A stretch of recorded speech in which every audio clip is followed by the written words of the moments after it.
읽어주는 교과 다섯째 날 2월 2일 목요일. 빚을 낼 때 주의할 점. 신명기 15장 1에서 5절을 읽어보라. 하나님께서는 이 말씀에서 당신의 백성들에게 무엇을 요구하는가?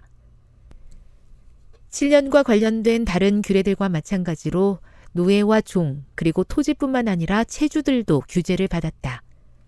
체주들이 어떤 빚도 탕감해 주고자 하지 않았기 때문에 모든 빚은 7년이 지나면 면제되게 되어 있었다. 현대에 우리가 이 성경절에서 무엇을 읽어내는지와는 별도로 이 성경절은 하나님께서 이 구절이 쓰여지던 그 시대, 특히 이스라엘 백성들 사이에 있던 재정 문제에 대해 특별한 관심을 갖고 계셨음을 보여준다. 하나님께서는 빚의 실제를 인정하셨고 동시에 가능한 한 빚지는 일을 삼가라고 강조하여 말씀하셨다. 이와는 대조적으로 세계 여러 지역에 사는 사람들은 집을 사기 위해 30년 그리고 40년 만기의 대출을 받는다. 경제활동 기간을 훌쩍 뛰어넘는 기간에 걸쳐 상환하는 조건으로 집을 살 수 있게 해주는 것이 신용대출이긴 하지만 한편으로 바로 그런 제도가 있기 때문에 집값이 계속 오르고 있는 것처럼 보인다.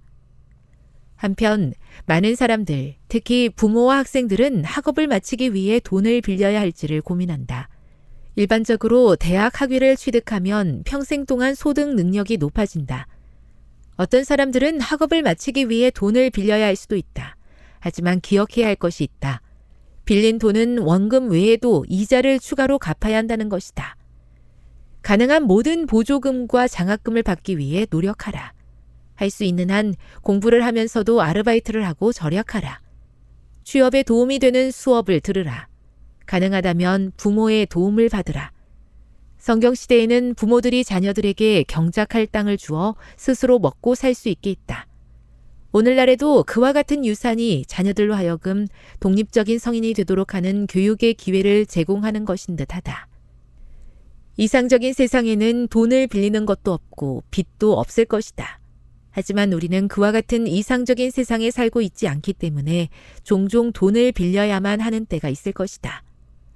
돈을 빌려야만 한다면 가장 좋은 조건과 가장 좋은 이자율을 찾도록 하라.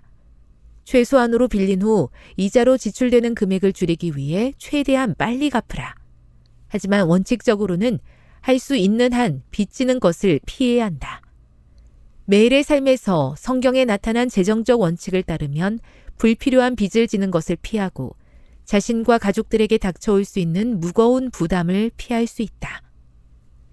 교훈입니다. 우리가 이상적인 세상에 살고 있지 않기 때문에 돈을 빌려야만 하는 때가 있겠지만 그때라도 성경의 원칙을 기억하며 지혜롭게 행동하여 빚을 해결해야 한다. 묵상. 어떤 빚이라도 7년이 되면 없어지는 사회는 어떤 사회라고 생각합니까? 하나님께서는 이 제도를 통해 무엇을 의도하셨을까요? 적용. 빚내는 것이 자연스럽고 한편으로 현명해 보이는 듯한 세상 속에서 하나님의 권면을 나의 재정 생활에 어떻게 적용하는 것이 바람직하겠습니까? 그것을 단기적, 장기적인 방법으로 내 삶에 적용해 보십시오. 영감의 교훈입니다. 빚을 청산하기 위한 제안들. 우리는 오히려 아직까지 우리의 기관들이 지고 있는 빚을 청산하기 위해 노력해야 한다. 우리의 교회들은 가능한 한 이 문제에서 도움이 될 수 있다.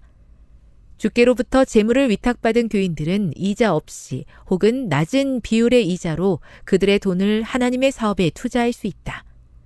그들은 또한 자원해서 바치는 헌금으로 그 사업을 지원하기 위하여 도울 수가 있다. 교회 증언 9권 71. 이 세상에 살면서 어쩔 수 없이 해야 하는 경제적인 선택들이 있습니다. 하지만 이 모든 선택들 속에 성경의 원칙이 반영될 수 있게 해주시고 재정적으로 제가 감당할 수 있는 범위 내에서 살아가는 지혜를 허락해 주시옵소서.